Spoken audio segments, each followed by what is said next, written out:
कहिए कैसे हैं आप? अभी थोड़ी देर पहले मैं अपनी फ्रेंड के घर गई थी। उसके 2 बच्चे हैं और उनके एग्ज़ाम शुरू हो गए, जैसे हाफ ईयरली शुरू हो रहे हैं। तो मैं उनको ऑल द बेस्ट बोलने गई थी।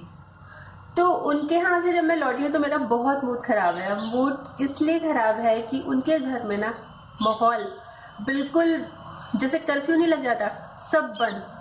टीवी बंद हो गया, नेट बंद हो गया और मदर किसी से फोन पे नहीं बात करती, ना करने देती है बच्चों को, ना खेलने जाना, बस घर, स्कूल, ट्यूशन, घर और फिर वापस से स्कूल। और जैसे बीच में 1-2 छुट्टियां भी होंगी तो उसमें भी मतलब कंप्लीट है कि कमरे से बाहर ही नहीं निकलना, मतलब कमरे के बाहर बैठी रहती है वो, अपना छोटा मोटा काम करती रहेंगी, पर खुद भी जैसे होता है ना जेलर की भूमिका कि बाहर निकलना है तो क्यों निकलना है, पढ़ते रहो। तो जब मैं बच्चों को बेस्ट विशेस देने के लिए उनके रूम में गई तो मतलब एक 4th में है लड़की और 7th में उनका लड़का है। तो जो लड़की है वो इतनी, देखिए 4th क्लास में इतनी टेंशन, उसके ना आंखों के नीचे काले गड्ढे पड़े हुए थे। और उसने मेरे को बोला, कहती आंटी की ना मेरा बिल्कुल ब्लैंक हो रही हो, मेरा दिमाग जो है ना बिल्कुल ब्लैंक हो रहा। तो अब मैं क्या बोलती ना, मुझे समझ नहीं आया। पर मुझे लगा कि किसी ना किसी तरह से तो इस मदर को समझाना पड़ेगा। इस मदर क्या, बहुत पेरेंट्स का यही हाल होता है, मतलब एग्जाम्स आते हैं तो खुद टेंशन ले लेते हैं, बच्चों के ऊपर बहुत प्रेशर डालते हैं। उस समय तो खैर मैं घर आ गई, मूड ऑफ हो गया था मेरा बिल्कुल। पर मैं सोचती हुई आई थी कि कुछ ना कुछ तो करना ही पड़ेगा। तो जब मैं आई और मैंने नेट चलाया घर पे, पता नहीं कैसे बाय चांस एक वीडियो चल रही थी। वीडियो थी सिंगापुर के स्कूल की, प्रिंसिपल ने मैसेज किया था और उसमें ये था कि भाई एग्जाम्स अगर हो रहे हैं तो आपने किस तरह से बिहेव करना है बच्चों के साथ, मतलब एक तरह की काउंसलिंग थी। छोटी सी वीडियो थी, 2 या 2.5 मिनट की, और किस तरह से रिएक्ट करना है, बच्चों का रिजल्ट आ जाए तो आपने किस तरह से रिएक्ट करना है। तो मुझे इतनी अच्छी लगी। और वीडियो देखते देखते ना मुझे एक चीज और याद आई। बहुत पहले आपको याद होगा, जैसे कोटा है हमारा, राजस्थान में कोटा, तो वहां पे कितने इंजीनियरिंग के स्टूडेंट्स जाते हैं मेडिकल के कोचिंग के लिए। और वहां पे पिछले दिनों जैसे आपने ही पढ़ा होगा कि सुसाइड की बहुत न्यूज आ रही थी और रीजंस भी पता लग रहे थे। कोई बच्चा बोल रहा था कि मेरे ऊपर प्रेशर डाला गया, कोई कहता है कि मेरा इंटरेस्ट ही नहीं था, कोई कहता है मेरे पेरेंट्स बहुत अच्छे हैं पर मैं कर नहीं पाया। मतलब कुल मिला के यही था कि प्रेशर बहुत रहता है बच्चों के ऊपर। तो उन्होंने, जो डीसी थे वहां के, उन्होंने एक चिट्ठी लिखी थी पेरेंट्स के नाम, और वो भी 5 पेजेस की।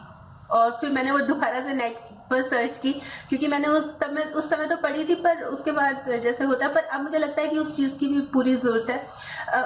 एग्जाम्स कोई भी हो, चाहे तो हमारे मेडिकल के हो, चाहे इंजीनियरिंग के हो, चाहे 2nd क्लास में पढ़ने वाले बच्चे के हो, प्रेशर तो प्रेशर ही है। तो मैं लिख के लाई थी क्योंकि काफी चीजें बोली थी, पर उन्होंने 5 पेजेस की बोली थी। मैं उसका बिल्कुल सार कि भाई क्या चीज वो कहना चाह रहे हैं वो चीज आपको बताना चाहती। तो इनका जो डीसी है, इनका कोटा राजस्थान के डीसी हैं और इनका नाम है श्री रवि कुमार। उन्होंने लिखा है कि वो चाइल्ड मैनेजमेंट के एक्सपर्ट तो नहीं है, लेकिन अपने अनुभव के आधार पर लिख रहे हैं। बच्चों को बेहतर प्रदर्शन के लिए डराने धमकाने या फिर अपेक्षाओं का बोझ लादने की जगह आपके सांत्वना के बोल बहुत जरूरी है। ये चीज उन्होंने बहुत सही लिखी। नतीजों को भूलकर बेहतर करने के लिए प्रेरित करना मासूम कीमती जानें बचा सकता है। माता पिता को बच्चों की तरह अपरिपक्वता नहीं दिखानी चाहिए। महज परीक्षा पास कर लेना ही सब कुछ नहीं है, क्योंकि हम बहुत प्रेशर बना के रखते हैं, फर्स्ट आना है, आपने A ग्रेड चाहिए और उससे कॉम्पीट करना है, वो ऐसा करता है, तुमने ऐसा नहीं किया। तो ये चीज जो है ना, ये प्रेशर होता है। अपनी अपेक्षाओं और सपनों को जबरन अपने बच्चों पर नहीं थोपे। बच्चे जो करना चाहते हैं, जिसके वो काबिल हैं, उसको वही करने दें और उनकी क्षमताओं के लिए उन्हें प्रोत्साहित करें। इंजीनियरिंग और मेडिकल को अपना कैरियर बनाने के अलावा अन्य विकल्पों की ओर भी ध्यान देना चाहिए। और सबसे आखिर में उन्होंने जो पेरेंट्स को मैसेज दिया वो ये था कि दुनिया के सबसे बेहतर पेरेंट्स आप बने।